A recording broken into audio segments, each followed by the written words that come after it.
Assalamualaikum warahmatullahi wabarakatuh. Bismillahirrahmanirrahim. Perkenalkan, nama saya Firmansyah.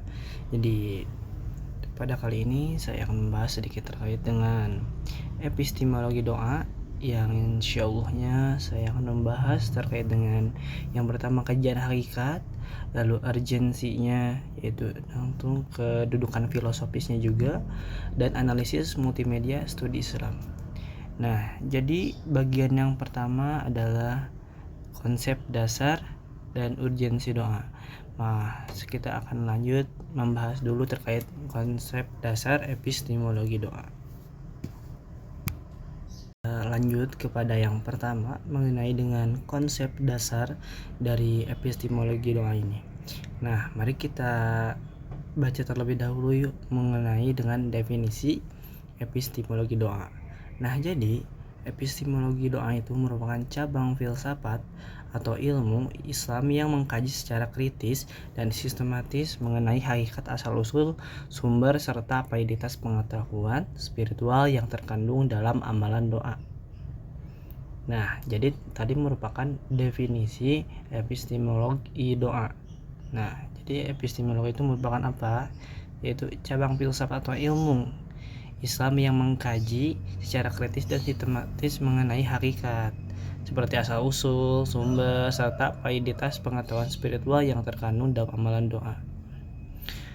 Baik, kita lanjut kepada ruang lingkup dari epistemologi doa ini. Nah, yang pertama tuh sumber dan hakikatnya. Nah, berlandaskan Al-Quran dan hadis tentunya sebagai wahyu utama.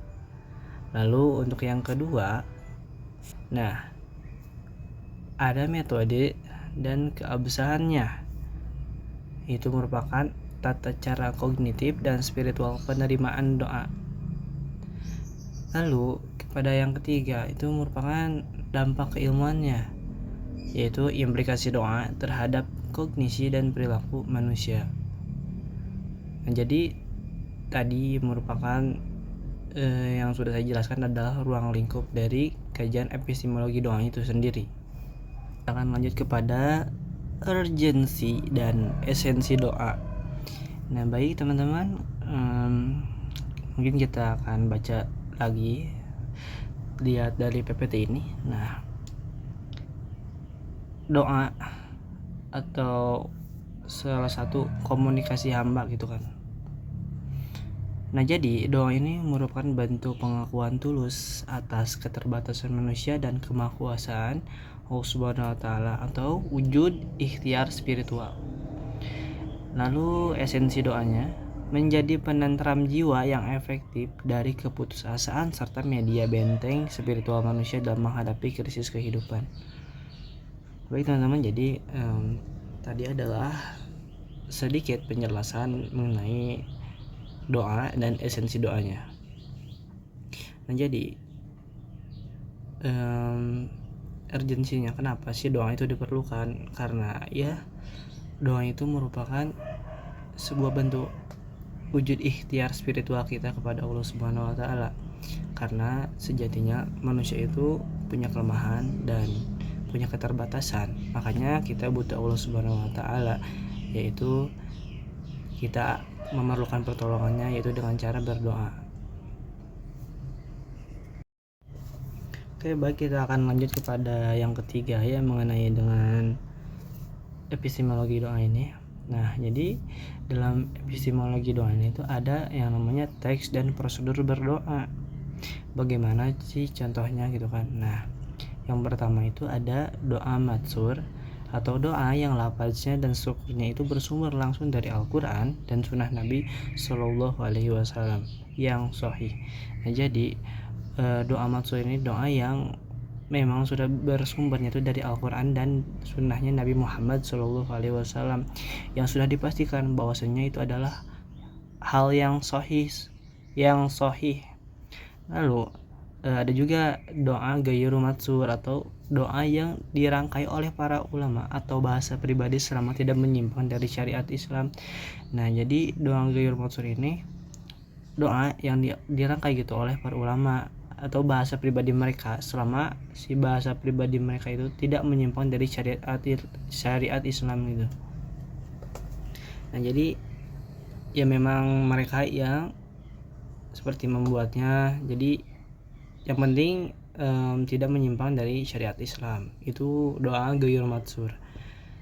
Lalu yang ketiga itu tuh ada yang namanya prosedur dan adab. Nah jadi prosedur dan adab itu kan selain doa-doa yang tadi, biasanya tuh dimulai seperti dengan tahmid atau sholawat serta bersuci, dan itu menghadap ke arah kiblat. Nah lalu baru bisa berdoa dengan suara lembut dan khusyuk gitu. Baik teman-teman, kita akan lanjut kepada bagian selanjutnya mengenai dengan fenomena luar biasa dan prakteknya. Nah jadi teman-teman, ini tuh yang dimaksud adalah fenomena luar biasa itu apa? Yaitu pertolongan ilahi. Nah di sini kita bisa lihat ada sebuah tabel yang terstruktur gitu, menyusun seperti apa istilahnya, lalu siapa penerima atau subjeknya, lalu ada karakteristik utamanya dan tujuannya. Baik, yang pertama adanya mukjizatnya. Itu tuh sudah dipastikan bahwasanya mukjizat ini penerimanya itu nabi dan rasul. Nah karakteristik utamanya itu sangat luar biasa, tidak bisa ditandingi atau dipelajari. Lalu tujuan utamanya apa? Yaitu untuk membuktikan kenabian dan serta melemahkan musuh. Nah, lalu yang kedua ini ada istilah karomah, dan bisa disebut dengan wali Allah atau orang yang soleh.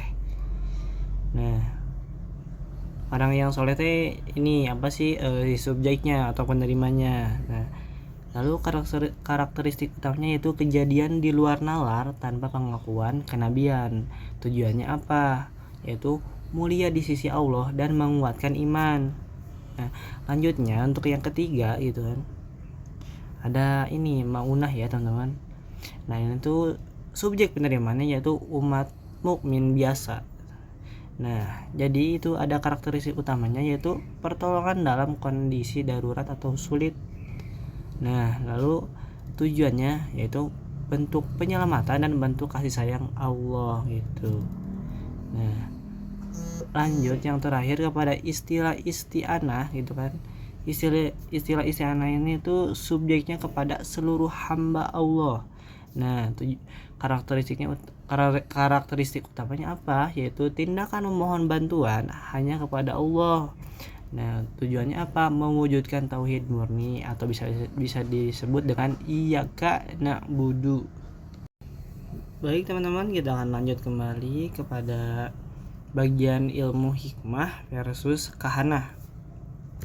Baik teman-teman, bisa dilihat di sini ada dua bagian, yaitu tentang ilmu hikmah dan versus kahanah. Nah jadi yang pertama itu ilmu hikmah. Ilmu hikmah ini tuh berlandaskan Al-Quran dan Asmaul Husna dan pembersihan jiwa gitu, atau bisa disebut dengan biasanya tazkiyatun nafs. Apa sih tujuannya? Yaitu ya mendekatkan diri kepada Allah dan perlindungan syar'i. Lalu apa hukumnya? Yaitu diperbolehkan, bisa diperbolehkan atau mubah juga selama hal ini tuh bersih dari syirik. Nah lalu kita akan lihat juga kepada yang kedua yaitu kahanah. Di sini tuh kahanah disebutnya dengan pendukunan. Mungkin teman-teman bisa cari apa itu kahanah ya nanti. Nah karena ini kahanah yang dimaksud di sini adalah pendukunan. Ini tuh sumbernya dari mana gitu kan? Nah itu bersumber dari ramalan gitu kan, seperti astrologi ya, atau astrologi gelap itu, dan bantuan bangsa jin. Lalu tujuannya apa? Yaitu menebak hal goib dan manipulasi keduniaan. Nah di sini juga apa sih hukumnya? Nah hukumnya itu di sini adalah haram tentunya teman-teman. Hal-hal yang berkaitan dengan syirik itu haram dan itu tergolong dosa besar. Nah, jadi begitu teman-teman. Baik teman-teman, kita akan lanjut lagi kepada yang bagian 3, yaitu mengenai dengan multidimensi analisis literatur doa. Bisa dilihat sini. Oke, ini tuh merupakan sebuah dimensi utama untuk analisis doa. Nah, di sini juga disebutkan ini beberapa aspek dari si dimensi utama analisis doa ini. Yang pertama ada apa aja? Yes, benar, ada teologis. Lalu yang kedua ada praktis, dan yang ketiga ada psikologis. Nah, kita bakal bahas 3 ini ya teman-teman. Nah, yang pertama yaitu mengenai dengan aspek teologis. Nah, di sini tuh disebutkan ini adalah sebuah pengakuan ketauhidan atau bukan hanya ketauhidan itu, jadi kemahakuasaan Allah juga, dan wujud kepasrahan total hamba kepada penciptanya. Lalu ada di yang kedua ada aspek praktis atau bisa disebut dengan panduan amalan harian nyata yang mencakup adab, waktu-waktu mustajab, dan tata cara pelaksanaannya. Itu mengenai doanya. Lalu ada sisi yang terakhir yaitu aspek tentang psikologis teman-teman. Ini merupakan sarana katarsis emosional, penenang ketakutan, pemberi harapan, serta pembentuk. Nah, ini ada merupakan sebuah analisis dimensi utama doa. Nah, jadi ini beberapa aspek-aspeknya gitu teman-teman. Baik teman-teman, kita masuk kepada bagian yang terakhir ya. Mari kita fokus lagi, kita belajar bersama-sama terkait dengan epistemologi doa ini. Nah, yang terakhir adalah mengenai dengan perspektif sosial dan empiris. Ada beberapa aspek dan sedikit studi mengenai epistemologi doa ini. Nah, dari segi aspek sosiologis, doa itu sebagai pemersatu sosial atau membangun empati kebersamaan melalui tradisi doa bersama dalam masyarakat. Nah, itu dalam perspektif sosial tuh. Jadi di sini tuh dijelaskan bahwasanya tuh doa ini merupakan sebagai pemersatu sosial, membangun empati kebersamaan melalui tradisi berdoa dalam masyarakat. Nah, baik, kita lanjut lagi, kita pada aspek historis. Aspek historis di sini tuh yaitu mengamati pengembangan dan kontinuitas tradisi doa sepanjang sejarah gitu kan, peradaban umat Islam.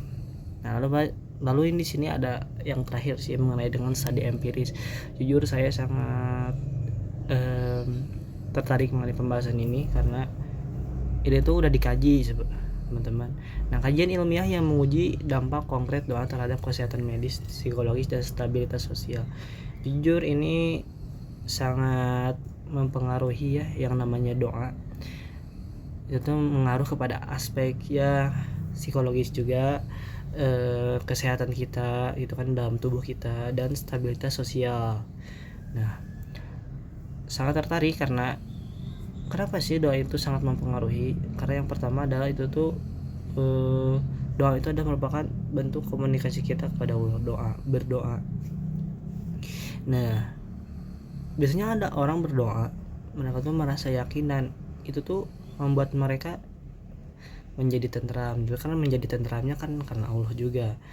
Nah, dari aspek psikologis, jadi kita tuh berpikir dengan baik gitu. Kalau misalnya kita berdoa tuh kita ngerti berdoanya sama siapa gitu kan, dan itu juga mempengaruhi stabilitas sosial. Jadi kita tuh aman, tentram, tenang setelah berdoa tuh.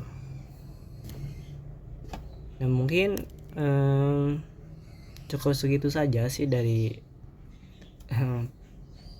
pembelajaran sedikit mengenai dengan epistemologi doa ini. Semoga tidak bosan ya teman-teman. Mohon maaf kurang lebihnya.